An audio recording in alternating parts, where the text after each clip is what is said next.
Surya learning point में आपका स्वागत है। हम लोग डिस्कशन करने वाले हैं होमोजेनिटी प्रिंसिपल और एडिटिविटी प्रिंसिपल पे। तो सबसे पहले हम लोग होमोजेनिटी प्रिंसिपल पे डिस्कशन करेंगे। तो यहाँ पे होमोजेनिटी प्रिंसिपल कैसे नेटवर्क पे अप्लाई होता है। तो जो हमारा होमोजेनिटी प्रिंसिपल है वो कहाँ पे अप्लाई होता है। तो हमारा नेटवर्क है वो कैसा हो, रजिस्टिव नेटवर्क हो या ये कहें बाइलेटरल नेटवर्क हो।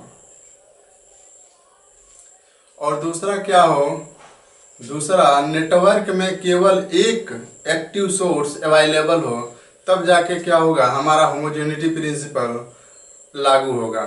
नहीं तो हमें क्या करना पड़ेगा, होमोजेनिटी के साथ किसी थ्योरम को भी अप्लाई करना पड़ेगा। तो चलिए हम लोग देखते हैं होमोजेनिटी प्रिंसिपल कैसे लगाते हैं। तो यहाँ पे मान लीजिए क्या है, हमारा यहाँ पे कोई नेटवर्क है।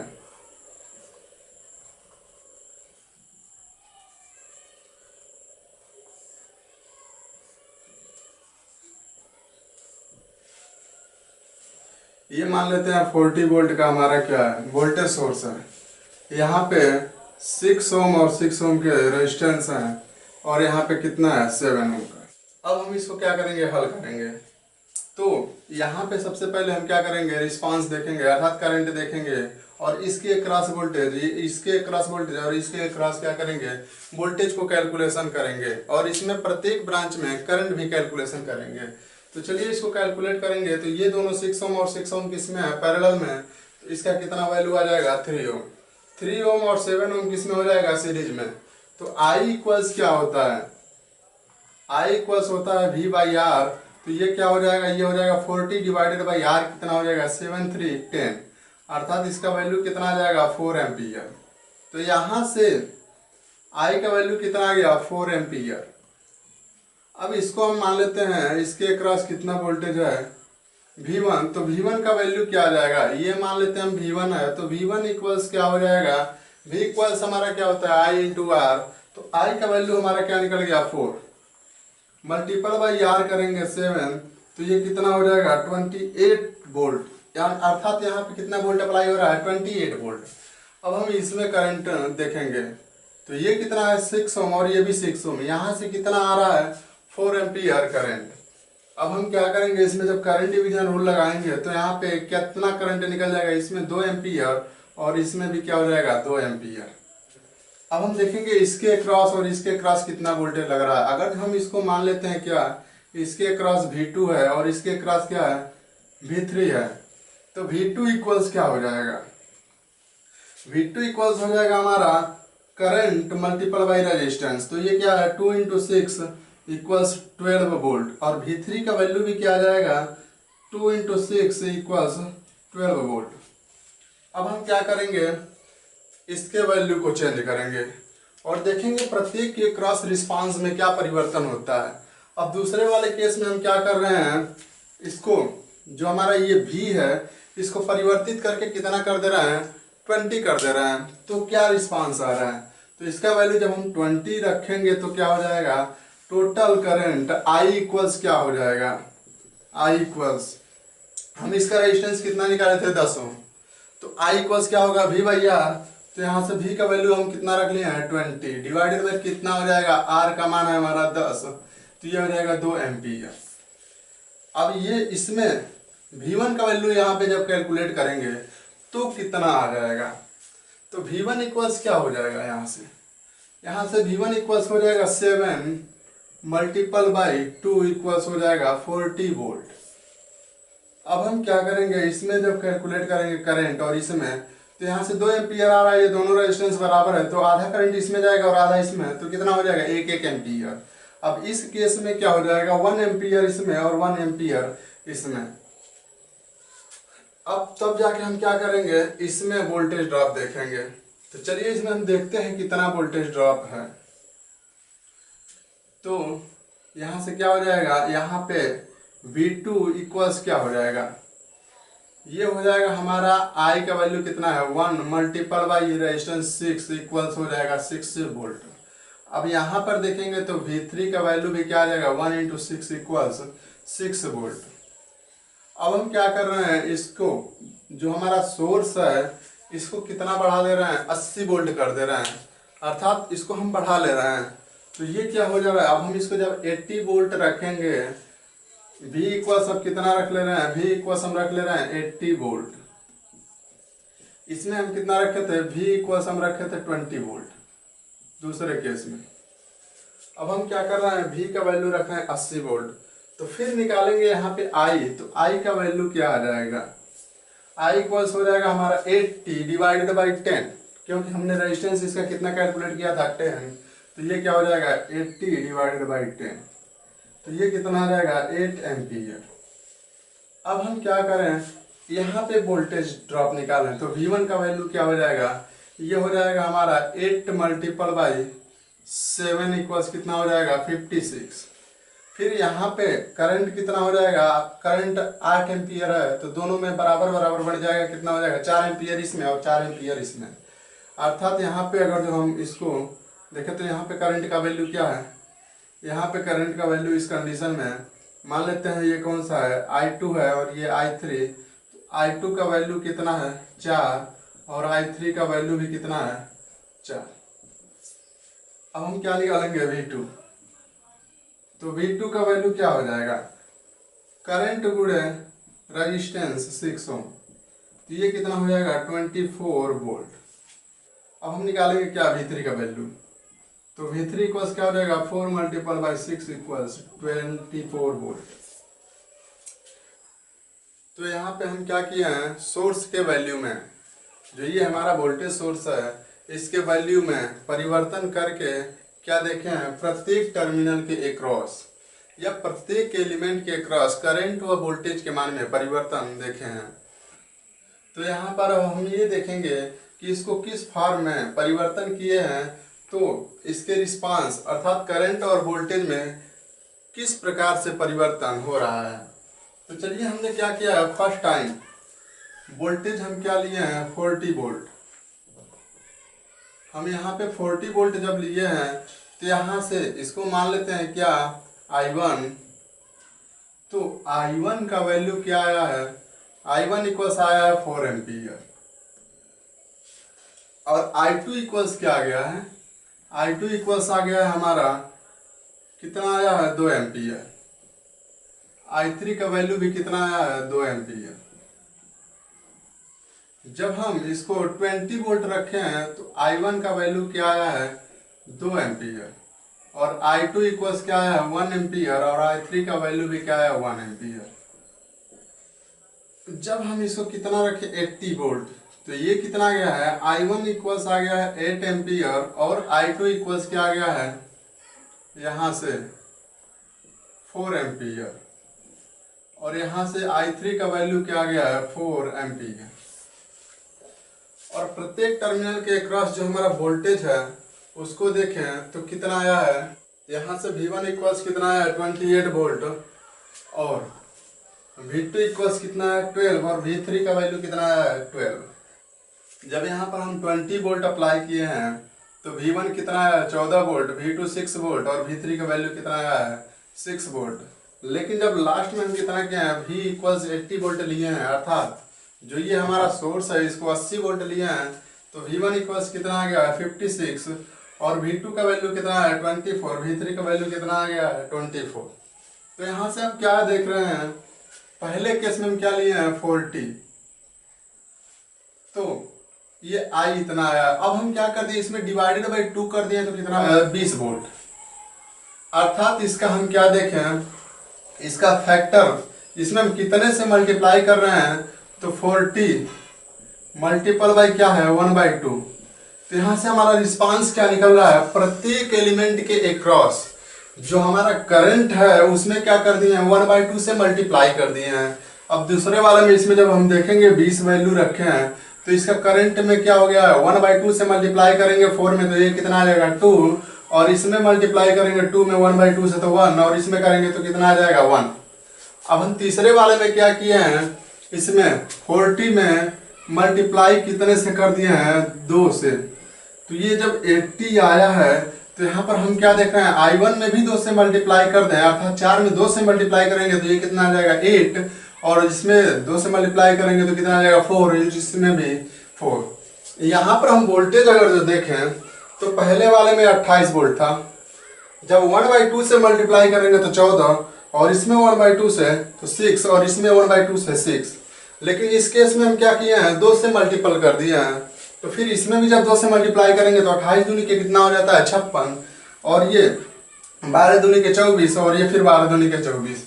अर्थात जिस फैक्टर में हम इसको परिवर्तन कर रहे हैं, अर्थात सोर्स को जिस फॉर्म में हम परिवर्तन कर रहे हैं, रिस्पांस में भी क्या हो रहा है, उसी फॉर्म में परिवर्तन हो रहा है।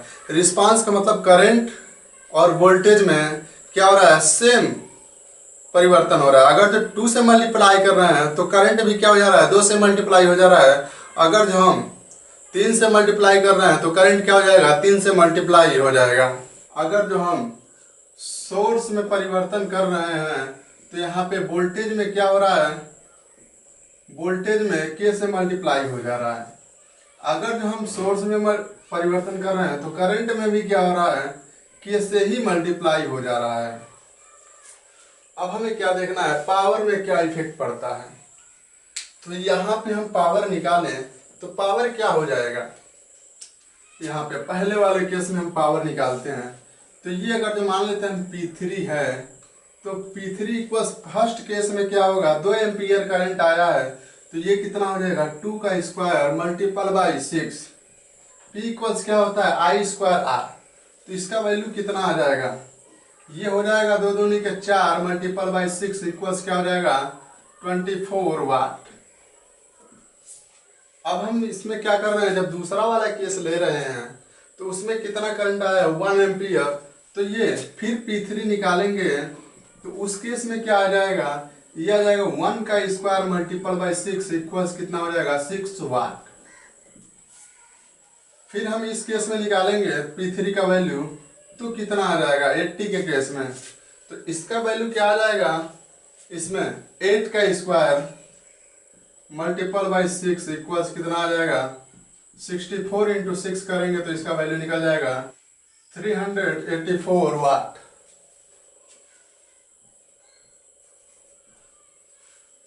अब हम क्या देख रहे हैं, जो हमारा पावर है जब हम इसमें K से गुणा कर रहे हैं सोर्स में, तो इसमें कितने से गुणा हो जा रहा है, इसमें कितने से गुणा हो रहा है। तो इसमें कितने से गुणा हो रहा है इसको हम देखेंगे। तो यहाँ पे I स्क्वायर हो जा रहा है, I। जब I स्क्वायर करेंगे तो यहाँ पे क्या हो जाएगा, I इक्वल्स जब करेंगे तो यहाँ से क्या हो जाएगा, I का वैल्यू क्या है, इसमें मल्टीपल बाई K भी है। तो यहाँ पे क्या हो जा रहा है, K का मल्टीप्लाई वर्ग में हो जा रहा है। तो इसी कारण से पावर में क्या हो जा रहा है, इसके K स्क्वायर के फॉर्म में पावर परिवर्तित तो होगा। अगर जो मान लीजिए यहाँ पे पहले वाले केस में कितना है, 24 वाट, ठीक है, 24 वाट पहले वाले केस में है। दूसरे वाले केस में क्या है, 6 वाट। अब इसमें हम कितने से मल्टीप्लाई कर दें, 24 में 24 मल्टीपल बाई 1/2 का स्क्वायर करेंगे तो ये क्या हो जाएगा, 24 बाई ये 4 कितना हो जाएगा, 6 वाट। अर्थात जो हम फैक्टर लिए हैं, जो हम ये कांस्टेंट लिए हैं, उसके स्क्वायर से क्या हो रहा है, डिवाइड हो रहा है या मल्टीपल हो रहा है। तो हम क्या कह सकते हैं, अगर जो K इंटू सोर्स कर रहे हैं तो इसका वैल्यू क्या आ जाएगा, अगर जो वोल्टेज है तो K इंटू V हो जाएगा। अगर जो K इंटू सोर्स कर रहे हैं तो यहाँ से क्या हो जाएगा, K इंटू I। लेकिन अगर जो यहाँ पे क्या K इंटू सोर्स कर रहे हैं तो ये क्या हो जा रहा है, K square multiple by power हो जाएगा। तो ये क्या है, ये है हमारा होमोजेनिटी प्रिंसिपल। अर्थात होमोजेनिटी प्रिंसिपल का मतलब क्या है, सोर्स में जिस रेशियो में हम परिवर्तन करते हैं, प्रत्येक टर्मिनल के अक्रॉस या प्रत्येक एलिमेंट के अक्रॉस क्या होता है, वोल्टेज और करंट में क्या हो जाता है, उसी रेशियो में परिवर्तन हो जाता है। अर्थात अगर जो वोल्टेज हमारा V है उसमें क्या कर रहे हैं, V इंटू K कर दे रहे हैं, तो प्रत्येक एलिमेंट के क्रॉस क्या वोल्टेज अप्लाई होगा, V इंटू फिर क्या हो जाएगा K। अर्थात जो वोल्टेज ड्रॉप होगा वो V और फिर K से मल्टीप्लाई हो जाएगा। परंतु जो पावर है उसमें किससे मल्टीप्लाई होता है, K स्क्वायर से मल्टीप्लाई होता है। चलिए अब हम लोग देखते हैं एडिटिविटी प्रिंसिपल। अब हम लोग एडिटिविटी प्रिंसिपल पे डिस्कशन करते हैं। तो एडिटिविटी प्रिंसिपल क्या होता है, तो एडिटिविटी प्रिंसिपल ये कहता है जो हमारा रिस्पांस होता है उसमें फाइनल रिस्पांस जो आता है वो प्रत्येक सोर्स के इंडिविजुअल रिस्पांस के योग के बराबर होता है। अब वो रिस्पांस चाहे वोल्टेज रिस्पांस हो सकता है या करंट रिस्पांस हो सकता है। तो इसमें क्या होता है, जब हमारा कोई सोर्स होता है एक टाइम पे केवल एक सोर्स एक्टिव रहता है, बाकी को हम क्या कर देते हैं, डीएक्टिवेट कर देते हैं। इसके पश्चात हम देखते हैं कि जो हमारा रिस्पांस है वो कितना आता है। ऐसे करके हम क्या करते हैं, प्रत्येक सोर्स के द्वारा जो हमारा रिस्पांस होता है वो कैलकुलेट करते हैं और अंत में हम सभी रिस्पांस को जोड़कर फाइनल रिस्पांस प्राप्त करते हैं। तो हम ये कह सकते हैं जो सुपरपोजिशन थ्योरम अप्लाई होता है, सिमिलरली क्या होता है, एडिटिविटी प्रिंसिपल भी वैसे ही अप्लाई होता है। जैसे मान लीजिए अगर जो हमारा क्या है, एक नेटवर्क है, यहाँ पे ये कोई वोल्टेज सोर्स है, यहाँ पे एक रजिस्टर ले लेते हैं और यहाँ पे क्या ले लेते हैं, एक करंट सोर्स ले लेते हैं। इसका मान रख लेते हैं 6 ओम और इसको रख लेते हैं 4 ओम। ये ले लेते हैं कितना, 24 वोल्ट और इसको कितना ले लेते हैं, इसको ले लेते हैं 6 ओम। अब हम क्या देखेंगे, इसमें हमें क्या कैलकुलेट करना है, रिस्पांस। तो जो हमारा एडिटिविटी प्रिंसिपल है ये क्या कहता है, एक टाइम पे केवल एक सोर्स अवेलेबल रहेगा, बाकी को हम क्या कर देंगे, डीएक्टिवेट कर देंगे। तो डीएक्टिवेट कैसे करते हैं, अगर जो करंट सोर्स है तो उसको ओपन सर्किट के द्वारा डीएक्टिवेट करते हैं, और अगर वोल्टेज सोर्स है, जैसे ये हमारा क्या है, वोल्टेज सोर्स है, तो इसको हम शॉर्ट सर्किट के द्वारा डीएक्टिवेट कर देते हैं। तो चलिए हम इसमें यहाँ पे फाइनल रिस्पांस देखते हैं क्या होता है। तो इसमें रिस्पांस प्राप्त करने के लिए क्या करेंगे, एट ए टाइम, एक टाइम पे केवल एक सोर्स को अवेलेबल रखेंगे अर्थात एक्टिवेट रखेंगे और दूसरे वाले को क्या कर देंगे, डीएक्टिवेट करेंगे। चलिए पहले वाले केस में हम इसको एक्टिवेट रखते हैं और इसको डीएक्टिवेट कर देते हैं। तो ये क्या हो जाएगा, ये हो जाएगा हमारा, इस प्रकार से सर्किट बन जाएगा।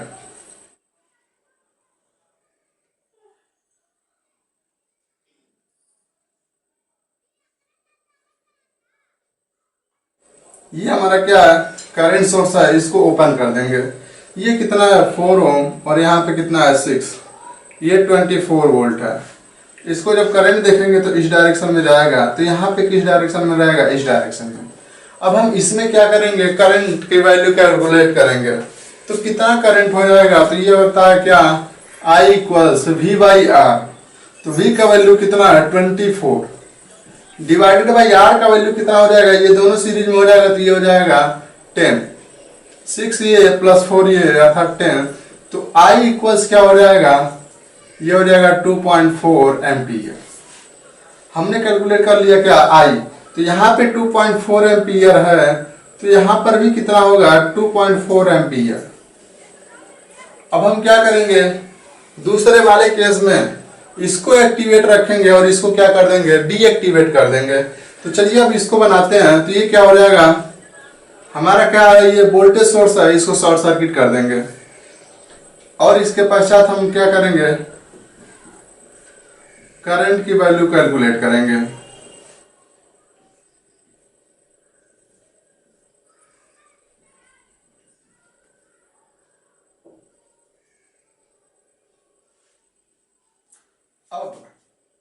अब हम इसमें क्या करेंगे, करंट की वैल्यू कैलकुलेट करेंगे। तो हम इसमें क्या करें, करंट डिवीजन रूल लगा दें तो इसमें करंट का वैल्यू पता चल जाएगा। तो चलिए इसमें करंट डिवीजन रूल लगाते हैं। तो क्या हो जाएगा, ये हो जाएगा टोटल अप्लाइड करंट। इसमें कैलकुलेट करना है तो ये वाला रेजिस्टेंस से गुणा करेंगे और इन दोनों का योग कर देंगे, 4 + 10। तो ये कितना हो जाएगा, 24 डिवाइडेड बाई 10 इक्वल्स कितना हो जाएगा, 2.4 एम्पियर। तो हमें क्या मिल गया, 2.4 एम्पियर। अब हम क्या करेंगे, एडिटिविटी प्रिंसिपल के अनुसार इसमें फाइनल करंट जब हम कैलकुलेट करेंगे तो यहाँ पे कितना करंट हो जाएगा। तो I इसमें मान लें टोटल करंट कितना है, I। तो आई का वैल्यू क्या हो जाएगा, आई इक्वल्स हो जाएगा इसका योग प्लस इसका योग। तो ये कितना हो जाएगा 2.4 प्लस 2.4 इक्वल्स कितना हो जाएगा 4.8 एम्पियर। तो हम क्या कहे थे पहले, अभी क्या जस्ट इसके पहले डिस्कशन किया है, जो हमारा रिस्पांस होता है उसमें टोटल करंट किसके बराबर होता है। तो इसमें टोटल करंट किसके बराबर होता है, तो जो हमारा टोटल करंट होता है वो कहाँ कितना होता है, प्रत्येक सोर्स के इंडिविजुअल करंट के योग के बराबर होता है। तो हम क्या यहां से देखें, पहले इसका करंट निकाले और इसमें देखें कितना करंट आ रहा है, फिर इसका करंट इसमें देखें कितना आ रहा है। तो फाइनली हम क्या देखें, इसके द्वारा 2.4 एम्पियर और इसके द्वारा भी क्या हो रहा है 2.4 एम्पियर आ रहा है। अब इसमें हम जब एडिटिविटी प्रिंसिपल लगाए हैं तो दोनों का योग कर दिए हैं, तो हमारा इसमें क्या निकल गया, फाइनल करंट की वैल्यू निकल गया है। तो हम क्या कह सकते हैं, जो हमारा एडिटिविटी प्रिंसिपल है ये किस पे बेस्ड है, जो हमारा सुपरपोजिशन थ्योरम है उसी पे बेस्ड है क्या हमारा एडिटिविटी प्रिंसिपल। अब इसमें ये जरूरी नहीं कि इसमें केवल 2 ही सोर्स अवेलेबल हो, इसमें 2 सोर्स भी हो सकता है, 4 सोर्स भी हो सकता है, 3 भी हो सकता है, 5 भी हो सकता है, चाहे जितना हो। लेकिन हम क्या करेंगे, एक टाइम पर केवल एक सोर्स को एक्टिव रखेंगे, बाकी को डीएक्टिवेट कर देंगे। उसके पश्चात जो हमारा रिस्पांस निकल के आएगा, अर्थात जिसमें हमें करंट या वोल्टेज या पावर कैलकुलेट करना है, उसमें करंट या वोल्टेज का रिस्पांस जो हमें आएगा प्रत्येक सोर्स के द्वारा निकालते जाएंगे और अंत में क्या करेंगे, उसको योग कर लेंगे तो हमारा फाइनल रिस्पांस मिल जाएगा। और लेकिन इसमें क्या है, ये जरूरी नहीं कि प्रत्येक करंट जुड़े, क्योंकि अगर जो हम इसके डायरेक्शन को क्या कर दें, ऐसे कर दें, तो इसमें करंट का वैल्यू क्या हो जाएगा 0। क्यों, क्योंकि ऐसे करेंगे तो इसमें इधर से आने वाला करंट क्या हो जाएगा, इस डायरेक्शन में हो जाएगा कितना 2.4 एम्पियर। तो यहां से होगा क्या, यहां से ये हो जाएगा कि इसके करंट के वैल्यू को ये वाला क्या कर जाएगा, विरोध कर जाएगा। तो इस कारण से इसमें वैल्यू कितना हो जाएगा करंट का 0। अब हमें क्या करना है, वोल्टेज कैलकुलेट करना है इसके अक्रॉस। तो या तो ये करंट टोटल करंट निकाल के क्या कर लें, इसमें लगे रेजिस्टेंस से गुणा कर लें, तो भी हमारा क्या हो जाएगा, इस पे जितना वोल्टेज अप्लाई होगा निकल जाएगा। या ये करें कि पहले इसके द्वारा यानी इस सोर्स के द्वारा इसमें करंट निकाल कर इसके अक्रॉस वोल्टेज कैलकुलेट कर लें। जैसे हमने कितना निकाला है 2.4 एम्पियर, तो ये कितना हो जाएगा 2.4 मल्टीपल बाई कितना हो जाएगा 6। तो अब जो ये वोल्टेज आएगा ये इसके द्वारा क्या हो जाएगा, वोल्टेज हो जाएगा, जिसको हम मान लेते हैं क्या है, ये है हमारा V1। सिमिलरली इसमें क्या करेंगे, यही कंडीशन अप्लाई करेंगे, तो ये कितना हो जाएगा 2.4 मल्टीपल बाई 6, तो इसको मान लेते हैं क्या V2। अब हमें इसके क्रॉस टोटल वोल्टेज कैलकुलेट करना हो तो कितना हो जाएगा, ये हो जाएगा V1 प्लस V2। तो यहाँ पे क्या हो जाएगा, हमारा फाइनल V निकल जाएगा। तो इस प्रकार से हम क्या करते हैं, एडिटिविटी प्रिंसिपल को अप्लाई करते हैं। तो ये रहा हमारा वीडियो। अगर जो वीडियो अच्छा लगे तो वीडियो को लाइक और शेयर जरूर करें, साथ साथ चैनल को सब्सक्राइब करें।